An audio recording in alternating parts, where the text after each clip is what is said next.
Hello, Augies Worldwide. I'm Dave Casler, amateur radio call sign KE0OG, here with another episode of Ask Dave. And today's question comes to us from Thomas Hamlin, KF8FTP. It's interesting, FTP, which is a type of internet protocol, but that's his call sign. He is a newly minted tech, KF8FTP, and he's enjoying the hobby very much, and that's great. He says, my question is, due to age, family responsibilities, and locations, I am designing a stealth attic antenna system. I am focusing on QRP across the bands. Okay, now you got two things going on here because I know you're going for an attic antenna. QRP, you're operating with one hand tied behind your back.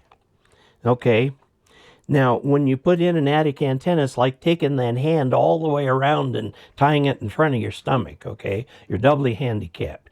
Can you do it? Yes, you can do it.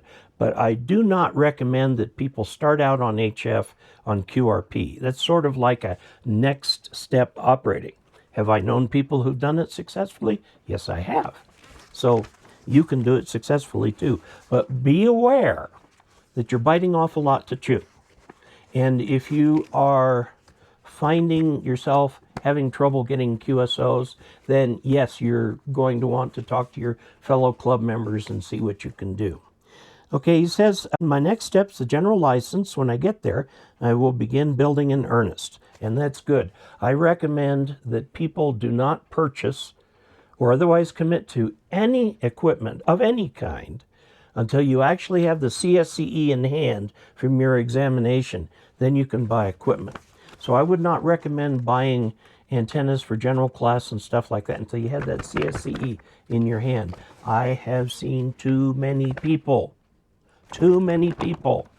who buy the equipment because they think it'll stir them on, and then their family situation changes, their job situation changes, they've got to move, whatever, and they never get that license. And they've got this box of expensive equipment that they don't know what to do with here. Okay, now he says, my major question is about QRP grounding inside a wood frame house. How thorough should I be doing this?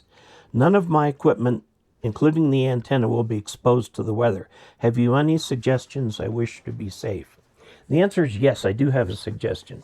Take the cable coming from your attic antenna and go outside the house to a lightning arrestor on a ground rod, and then bring that into your station. Okay, and ground your station equipment to the same ground rod. You can certainly go beyond that if you want to, but as a minimum, I would suggest that. Now, your roof is made of wood. Now, I don't know what type of shingles you have. If you have normal asphalt shingles, then they're pretty transparent to radio waves. If you've got a metal roof, forget it. You're not going to be able to get anything. Take a careful look at the insulation in your home. If it's got foil backing, that's an issue too. Now, a lot of more modern homes are built with paper backing, so there's a pretty good chance you've got paper backing. There, the radio waves will go right through that, and of course they go right through the fiberglass. Now, there will be some electrical in that attic, possibly, and you need to take that into account. What does lightning see when it looks at your roof?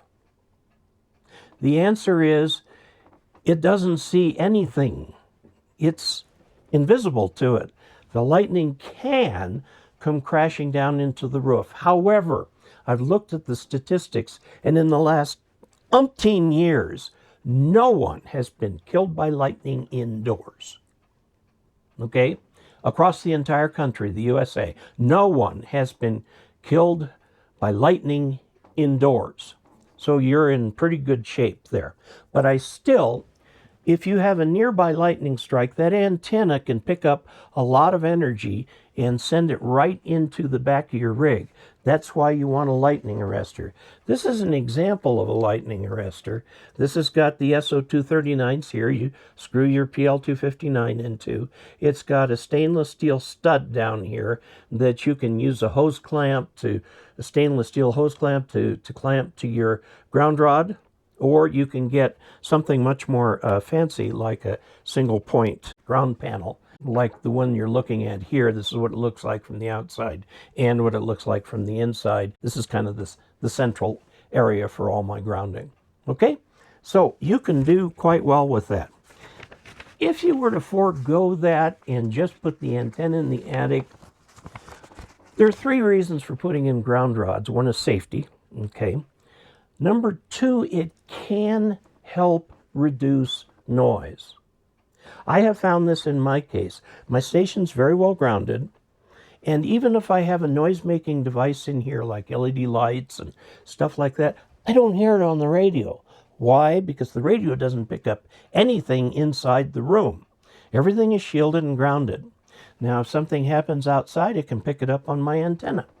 Okay? And then that will come inside. When you have an attic antenna, you'll pick up the noise from the house. And it'll be any switching power supply. All the little wall warts these days are switching power supplies. There's quite a few things like in LED lamps. You don't think of it at the moment, but they're actually flickering at a pretty high rate of about 60 times a second.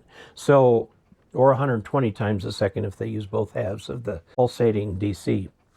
So, yeah, go ahead and put that thing out there. You'll rest a lot easier. Now, the best practices for ham radio grounding are in this book, Grounding and Bonding for the Radio Amateur by Ward Silver, 2nd edition. Note the 2nd edition there. You can get this on Amazon or directly from the League. This is the Bible where you should go for amateur radio-related grounding. It is not a replacement for the National Electrical Code, okay? But it is enough that you need to know as an amateur. If you have a question about how to drive a ground rod, how best to connect to it, and so on, contact a licensed electrician and have them. Actually, I had my single point ground panel installed by a licensed electrician, okay? Just so I can make sure that it was done right, because I didn't want to try to put holes in walls and things like that when I didn't really know what I was doing. I thought it would be just better if I got an electrician to help me, which I did. It cost me, a few $100, about $300. It wasn't that expensive, and he wasn't here very long. Okay, so there you have it. Until we next meet, 73.